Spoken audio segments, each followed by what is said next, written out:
வருடத்துக்கு ஒரு முறை சமுத்திரத்தில் நீராடு. கடல்ல 6 மாசத்துக்கு ஒரு தடவை ஏதாவது புனித நதி குளத்துல அல்லது ஆற்றில நீராடுங்க. 6 மாதத்துக்கு ஒரு முறை. வருடத்திற்கு குறைந்தபட்சம் 2 முறையாவது குலதெய்வத்தை வணங்க. 2 முறை குறைந்தபட்சம் குலதெய்வத்தை வணங்க. வாரத்திற்கு ஒரு முறையாவது விநாயகரை போய் பாருங்க. டெய்லியும் ஒரு முறையாவது வீட்டில் சாமி கும்பிடுங்க.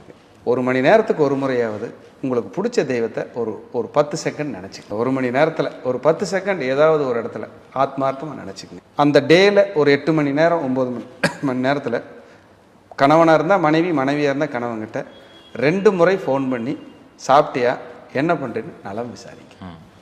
இது ஒரு பரிகாரம் தான். பெரிய பரிகாரம். என் ஒய்ஃபெல்லாம் என்னை கேட்டதே இல்லைங்க, என் வீட்டுக்காரெல்லாம் என்னை கேட்டதே இல்லைங்கன்னு யாராவது இப்போ கேட்டுக்கிட்டு இருந்தா அது அவங்களோட கர்மா. நீங்கள் நற்கர்மாவை விதைங்க. உங்கள் குழந்தைங்க, உங்கள் வம்சமே சூப்பராக இருக்கும்.